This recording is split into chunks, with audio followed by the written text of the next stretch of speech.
8장 16절부터 21절까지의 말씀 찾으셨으면 저하고 여러분들하고 한 절씩 교독하겠습니다. 누구든지 등불을 켜서 그릇으로 덮거나 평상 아래에 두지 아니하고 등경 위에 두나니 이는 들어가는 자들로 그 빛을 보게 하려 함이라.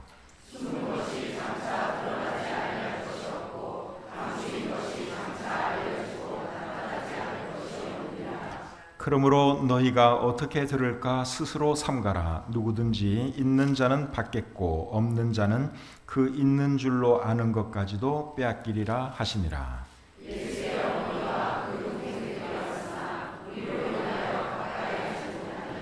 어떤 이가 알리되 당신의 어머니와 동생들이 당신을 보려고 밖에 서 있나이다.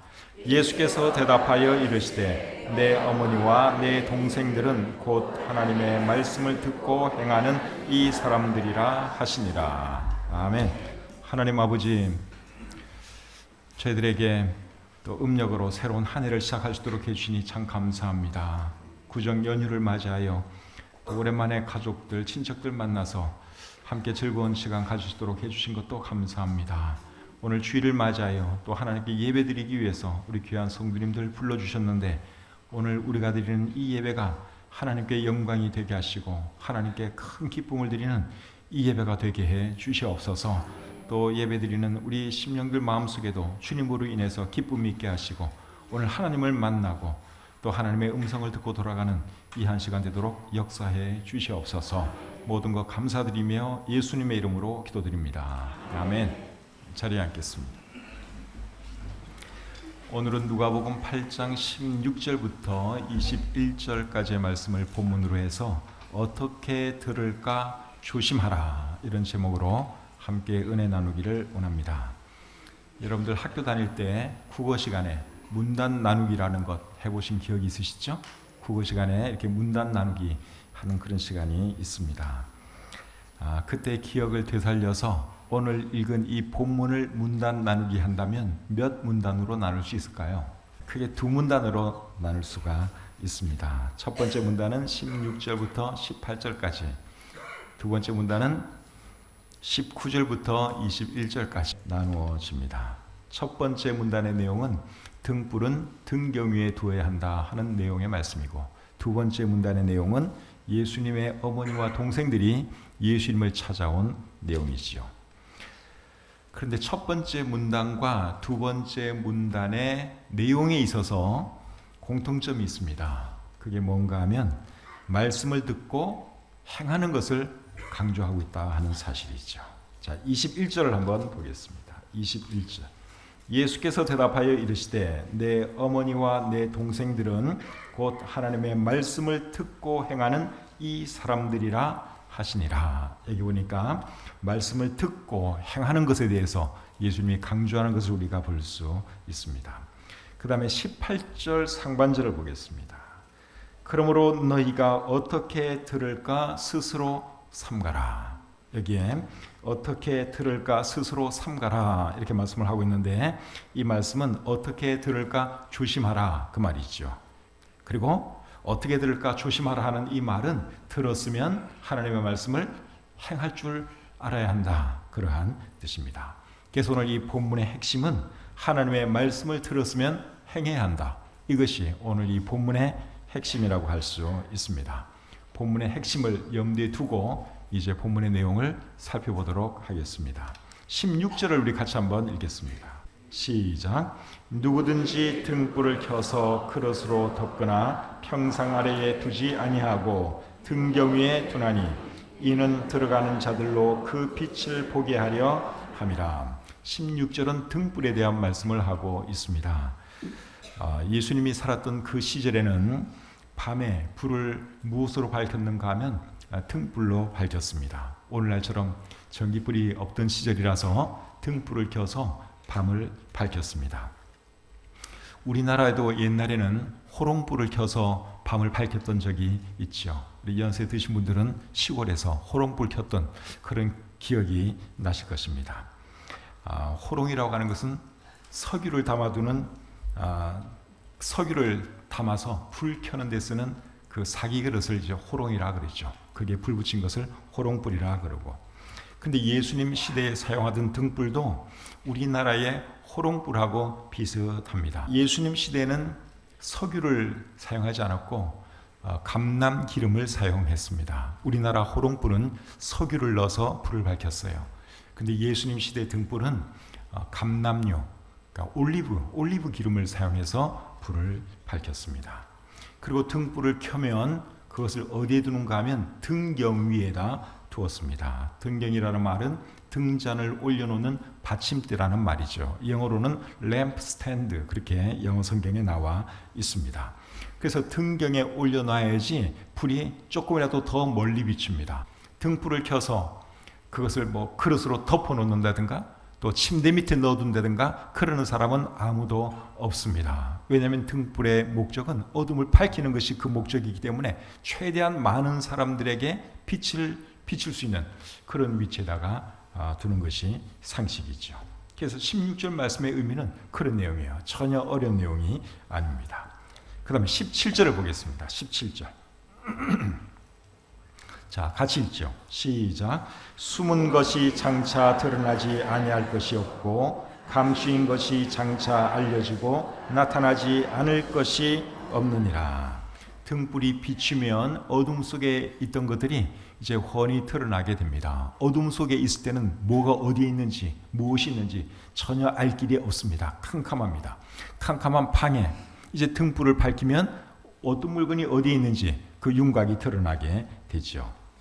근데 17절에 보니까 숨은 것이 장차 드러나지 아니할 것이 없고 감추인 것이 장차 나타나지 않을 것이 없다, 그렇게 말씀을 하고 있는데, 여기서 말씀하는 숨은 것, 감추인 것은 무엇을 의미할까요? 여기서 말하는 숨은 것, 감추인 것은 사람들 마음속에 있는 악한 것들, 추한 것들, 사람들이 숨기기 원하는 것들, 이런 것들을 의미합니다. 누가복음 12장 2절 3절 한번 제가 읽어드리겠습니다. 누가복음 12장 2절과 3절입니다. 감추인 것이 드러나지 않을 것이 없고 숨긴 것이 알려지지 않을 것이 없나니 이러므로 너희가 어두운 데서 말한 모든 것이 광명한 데서 들리고 너희가 골방에서 귀에 대고 말한 것이 지붕 위에서 전파되리라. 방금 읽은 이 말씀에도 보시면 감추인 것, 숨긴 것, 이런 것이 나오는데 이런 것들이 무엇인가 하면 숨기고 싶은 것들, 감추고 싶은 것들, 우리의 추한 것들, 우리의 악한 것들, 그것을 말합니다. 디모데전서 5장 24절 25절 말씀도 또 보겠습니다. 디모데전서 5장 24절 25절. 어떤 사람들의 죄는 밝히 드러나 먼저 심판에 나아가고 어떤 사람들의 죄는 그 뒤를 따르나니 이와 같이 선행도 밝히 드러나고 그렇지 아니한 것도 숨길 수 없느니라. 이번에는 드러납니다. 숨길 수 없다 하는 이런 표현을 쓰고 있는데 무엇을 그렇게 한다는 것입니까? 죄는 반드시 드러나게 되어 있고 또 숨길 수 없다, 그런 말씀을 하고 있습니다. 그래서 오늘 이 본문에서 말하는 숨은 것, 감추인 것은 우리들 마음속에 있는 악한 것들, 추한 것들, 죄, 이런 것을 말합니다. 그런데 우리 마음속에 있는 그 악한 것들, 더러운 것들이 하나님의 말씀이 비추어지면 그런 것이 드러나게 됩니다. 이것은 마치 무엇과 같은가 하면 그늘진 방에서는 먼지가 안 보이지만 그 그늘진 방에 햇빛이 쫙 비추면 굉장히 먼지가 많은 것이 표가 확 나죠. 똑같은 원리입니다. 평상시에는 우리 마음속에 있는 악한 것들이 잘 드러나질 않아요. 표가 안 납니다. 그런데 하나님 말씀이 그 마음을 쫙 비추면 정말 모든 것들이 다 더러운 것이 그대로 드러나게 되는 것이죠. 그래서 히브리서 4장 12절과 13절에는 이렇게 말씀하고 있습니다. 하나님의 말씀은 살아있고 활력이 있어 좌우의 날선 어떤 검보다도 예리하여 혼과 영과 및 관절과 골수를 찔러 쪼개기까지 하며 또 마음의 생각과 뜻을 판단하느니 지으신 것이 하나도 그 앞에 나타나지 않음이 없고 우리의 결산을 받으실 이의 눈앞에 만물이 벌거벗은 것 같이 드러나느니라. 하나님 말씀의 역할에 대해서 여기서 설명을 하고 있는데 벌거벗은 것 같이 훤히 드러난다, 그렇게 말씀하고 있습니다. 하나님 말씀이 우리의 마음을 막 찔러 쪼개고 모든 것들을 다 까발리는 그런 역할을 한다 하는 것이죠. 그래서 평상시에는 전혀 양심에 가책이 안 되던 것이 하나님 말씀을 딱 펴놓고 자기 속을 들여다보면 이제 찔리기 시작하죠. 아, 내가 이래서는 안 되는 거구나. 이게 바로 죄로구나. 그런 것을 느끼게 됩니다. 그런데 사람이 하나님 말씀이 자신의 마음을 비추어서 그 속에 있는 죄를 이렇게 드러내면 대부분의 사람들이 그것을 안 좋아합니다. 불편하게 생각을 합니다. 지금까지는 뭐 그냥 편하게 살았는데 왜 나를 이렇게 내 죄를 그렇게 드러내느냐? 내가 왜 죄인이어야 하느냐? 그러면서 굉장히 불편해합니다. 예수님께서 이 세상에 빛으로 오셨는데 예수님을 사람들이 안 좋아했어요. 예수님을 거부했습니다. 그 이유가 뭔가 하면 빛이신 예수님이 사람들의 죄를 드러냈거든요. 그러니까 사람들이 예수님을 미워하고 결국 십자가에 못 박아 죽이고 말았습니다. 요한복음 3장 19절 20절에 이렇게 기록되어 있습니다. 그 정죄는 이것이니 곧 빛이 세상에 왔을 때 사람들이 자기 행위가 악함으로 빛보다 어둠을 더 사랑한 것이니라. 악을 행하는 자마다 빛을 미워하여 빛으로 오지 아니하나니 이는 그 행위가 드러날까 하며. 사람들은 본성적으로 어둠을 좋아합니다. 죄를 좋아합니다. 죄를 즐깁니다. 그런데 예수님께서 빛으로 오셔서 사람들의 죄를 들추어내고 죄인인 것을 알게 해주니까 그게 싫었던 거예요. 그래서 예수님을 핍박하고 결국은 예수님을 십자가에 못 박아 죽인 것이죠. 그래서 오늘 이 본문에서 말하는 등불은 16절에서 말하는 등불은 하나님의 말씀을 뜻하는 것이고, 그리고 하나님의 말씀은 어떤 역할을 하는 것입니까? 사람들의 죄를 드러내는 그런 역할을 한다 하는 것을 우리가 알 수 있죠. 하나님께서 율법을 사람들에게 주신 목적도 사실은 죄를 깨닫게 하려고 율법을 주신 것입니다. 로마서 7장 7절에 이렇게 기록되어 있습니다. 그런즉 우리가 무슨 말을 하리요? 율법이 죄냐? 그럴 수 없느니라. 율법으로 말미암지 않고는 내가 죄를 알지 못하였으니 곧 율법이 탐내지 말라 하지 아니하였더라면 내가 탐심을 알지 못하였으리라. 하나님께서 왜 십계명을 주시고 왜 율법을 주셨느냐? 죄인인 것을 깨닫게 하기 위해서 하나님께서 율법을 주신 거예요. 살인하지 말라, 간음하지 말라, 도둑질하지 말라, 부모를 공경하라 하는 이런 말씀들을 왜 주셨느냐? 얼마나 추악한 죄인인가 그것을 알게 해주시려고 하나님께서 이런 율법의 말씀을 우리에게 주신 것이죠. 그래서 하나님 말씀을 통해서 자신이 죄인인 것을 알았으면 어떻게 해야 될까요? 이제 그 죄의 문제를 해결하려고 노력을 해야 합니다. 근데 죄의 문제를 해결할 수 있는 길은 딱 하나밖에 없는데 그것은 예수님의 공로를 받아들이는 길밖에 없습니다. 로마서 4장 25절에 이렇게 말씀을 합니다. 자, 같이 한번 읽겠습니다. 시작. 예수는 우리가 범죄한 것 때문에 내줌이 되고 또한 우리를 의롭다 하시기 위하여 살아나셨느니라. 예수님께서 왜 십자가에 내어줌이 되었다 그랬습니까? 우리가 범죄한 것 때문에 예수님이 십자가에 달려 돌아가셨고, 그리고 우리를 의롭다 하시기 위해서 예수님이 다시 살아나셨다. 우리 성경이 그렇게 말씀하고 있습니다. 그래서 사람이 죄사함 받을 수 있는 길은 예수님의 그 공로를 믿는 길밖에 없습니다. 그것을 나의 것으로 만드는 길밖에 없습니다. 사도행전 16장 31절은 또 이렇게 말하죠. 주 예수를 믿으라. 그리하면 너와 내 집이 구원을 받으리라. 죄로부터 구원받을 수 있는 길, 죄와 죄의 형벌로부터 피할 수 있는 유일한 길은 주 예수님을 믿는 길밖에 없습니다. 그래서 예수님이 2000년 전에 이 땅에 오셨고 십자가 위에서 피 흘려 돌아가신 것입니다. 혹시 여러분들 중에 아직 예수님 믿지 않고 있는 분이 계시면 여러분 예수님 믿으시기를 바랍니다. 예수님 믿어야 여러분들도 죄사함 받을 수 있고 구원받을 수 있습니다. 자, 18절 말씀 보겠습니다. 그러므로 너희가 어떻게 들을까 스스로 삼가라. 어떻게 들을까 스스로 삼가라 하는 말씀은 하나님 말씀 들을 때 조심해서 들으라 그 말이에요. 하나님 말씀을 조심해서 들어야 하는 이유가 무엇입니까? 하나님 말씀을 조심해서 들어야 자신이 죄인인 것도 알 수 있고 자신이 죄인인 것을 알아야 구원도 받을 수 있기 때문에 그렇습니다. 그래서 우리가 하나님의 말씀을 들을 때는 정말 귀 기울여서 조심해서 들어야 하는 것입니다. 하나님 말씀 속에 구원의 길이 있습니다. 하나님 말씀 속에 바르게 살아갈 수 있는 길이 있습니다. 그래서 하나님 말씀을 잘 들으면 살 것이고 하나님 말씀을 제대로 듣지 않으면 멸망할 수밖에 없습니다. 하나님 말씀을 잘 듣는 것은 하나님 말씀을 잘 받아들이는 것과 같은 말입니다. 그리고 들은 말씀을 내 생활 가운데 실천하는 거예요. 그게 하나님 말씀을 잘 듣는 것입니다. 그래서 우리가 하나님 말씀을 들었으면 그것을 우리 마음속에 새기고 그리고 그 말씀대로 살아가기 위해서 노력할 수 있기를 바랍니다. 하나님 말씀을 우리 귀로 듣는 것도 중요하지만 그게 시작이지만 그리고 제일 중요한 것은 그 말씀을 우리 생활 속에 실천하며 살아가는 것, 그것이 제일 중요한 것이죠.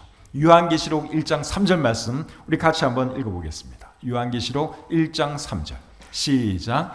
이 예언의 말씀을 읽는 자와 듣는 자와 그 가운데 기록한 것을 지키는 자는 복이 있나니 때가 가까움이라. 어떤 자가 복이 있다 그랬어요? 읽는 자와 듣는 자와 그 가운데 기록한 것을 지키는 자가 복이 있다 그랬습니다. 그래서 잘 들어야 하고 그리고 우리 마음속에 잘 새겨야 하고 그리고 그 말씀대로 살아야 하는 것이죠. 야고보서 1장 22절부터 25절까지 말씀 제가 읽어드리겠습니다.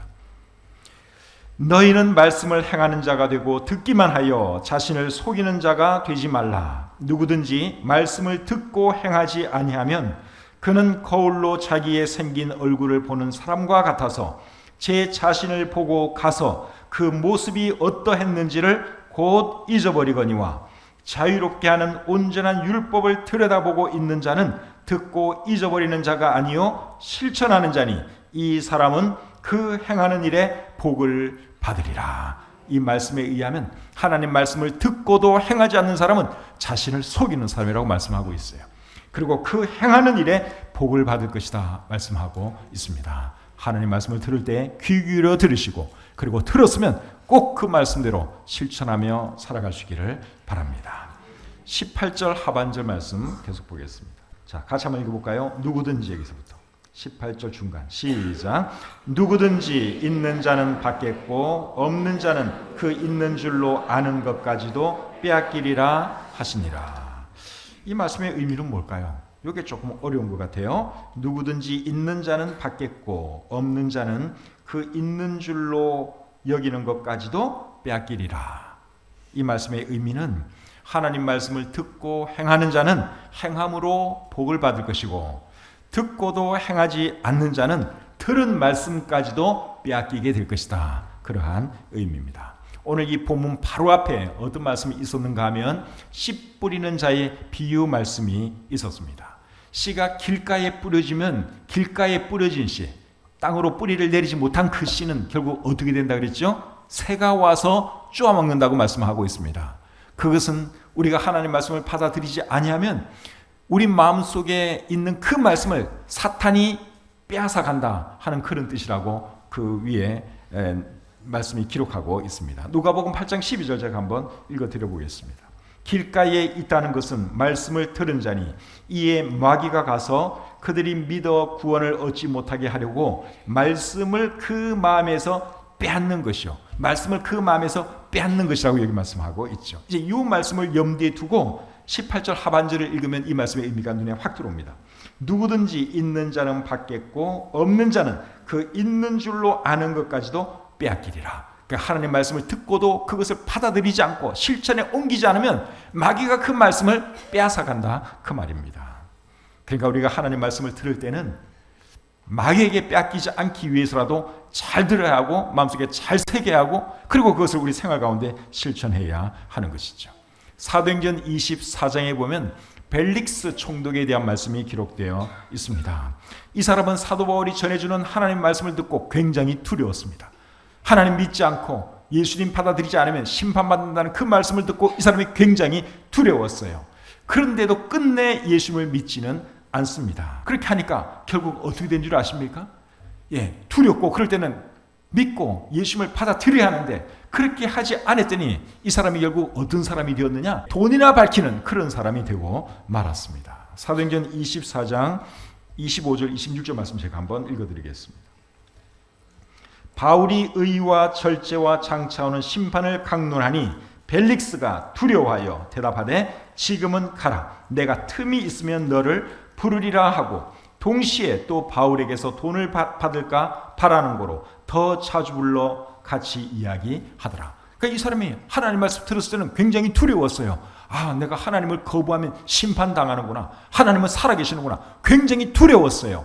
그러면 믿으면 되는데 끝내 이 사람이 믿지 않으니까 그 다음부터는 이제 그런 마음 다 사라지고 어떻게 뇌물을 좀 받을 수 없을까? 바울에게서 돈을 좀 받을 수 없을까?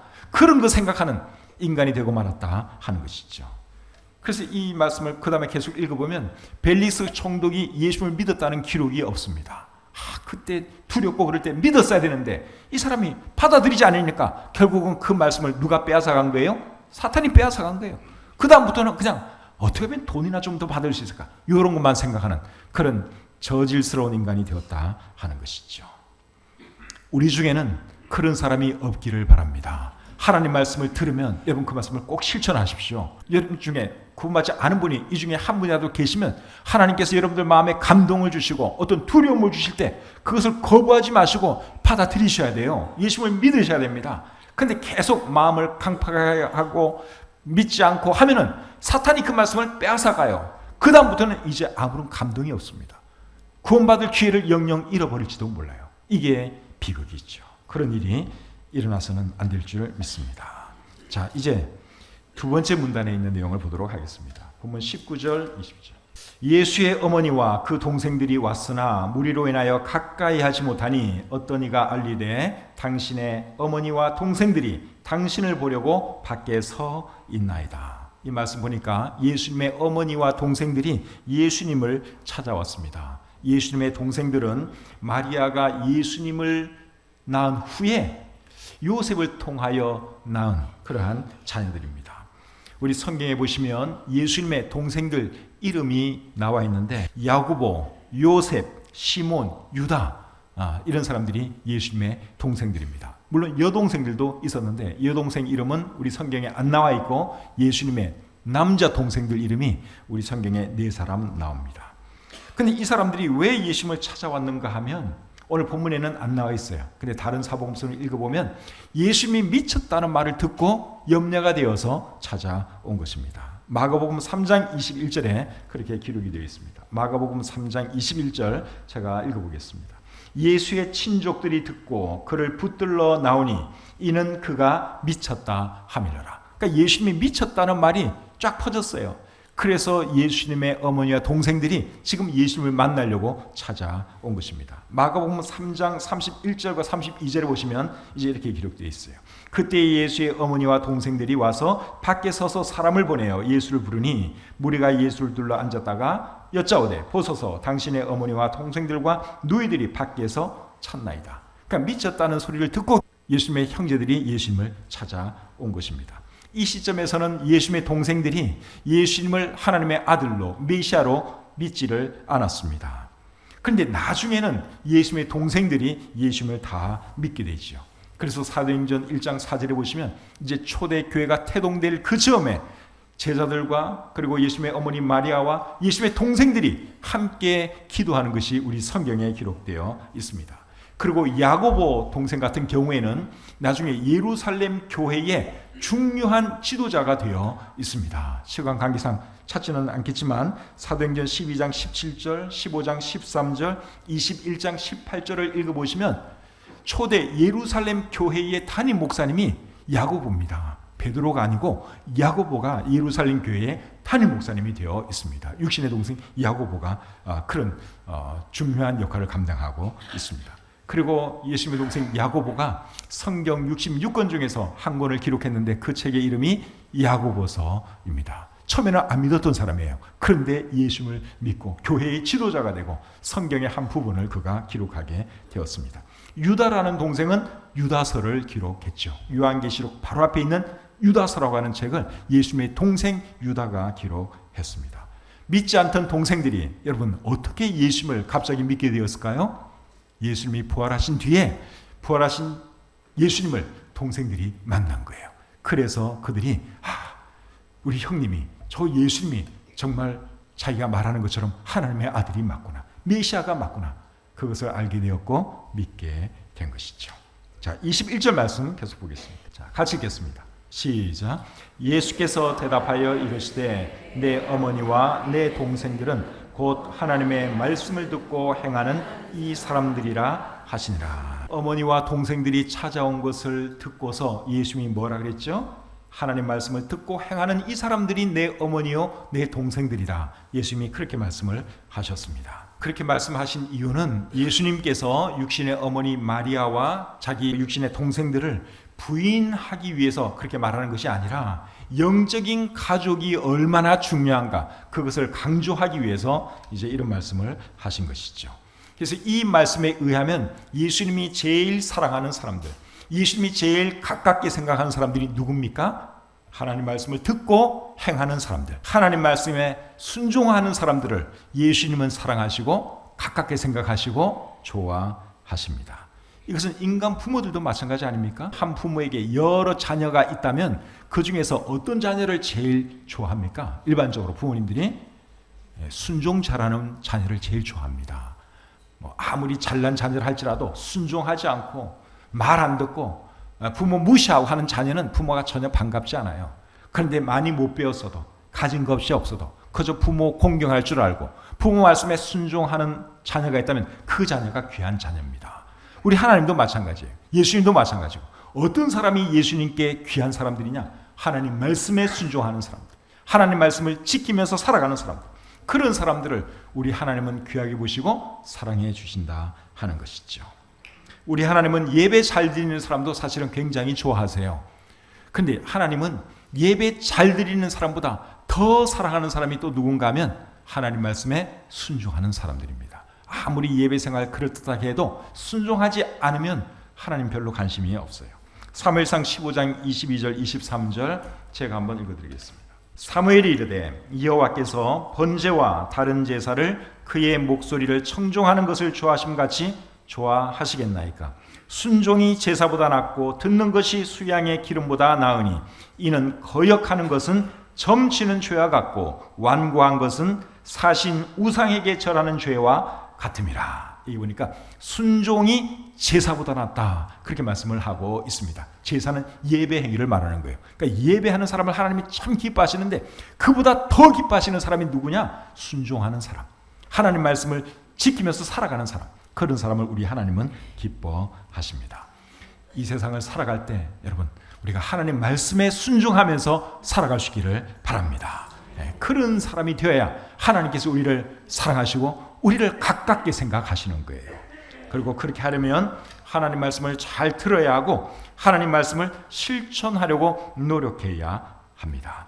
그런 뜻에서 하신 말씀이 오늘 본문 18절 상반절입니다. 자, 18절 상반절 다시 한번 보겠습니다. 그러므로 너희가 어떻게 들을까 스스로 삼가라. 하나님 말씀을 어떻게 들을까? 조심해서 들으라 그 말씀이에요. 그러니까 하나님 말씀을 들었으면 반드시 실천해야 한다. 그러한 의미입니다. 이 말씀을 본문 바로 앞에 있는 씨 뿌리는 비유 말씀과 연관을 시키면 어떻게 될까요? 하나님 말씀을 들을 때는 좋은 땅과 같은 마음으로 하나님 말씀을 들어야 한다. 그렇게 우리가 이해할 수 있겠죠. 좋은 땅과 같은 마음이 되어서 풍성한 열매를 맺고 그렇게 함으로 하나님께 영광 돌리는 저와 여러분들의 삶이 되기를 우리 주님의 이름으로 축복합니다. 기도하겠습니다. 하나님 아버지, 부족한 종이 하나님 말씀을 전했습니다. 오늘 이 말씀을 우리 마음속 깊이 잘 새기게 도와주시고 하나님 말씀을 듣는 데 있어서 항상 주의할 수 있도록 도와주시옵소서. 한 귀로 듣고 한 귀로 흘려버리는 사람 되지 않게 하시고 하나님 말씀을 들었으면 우리 생활 가운데 어떻게 해서라도 적용하고 실천하는 우리 모두가 되게 해 주시옵소서. 감사드리며 예수님의 이름으로 기도드립니다. 아멘.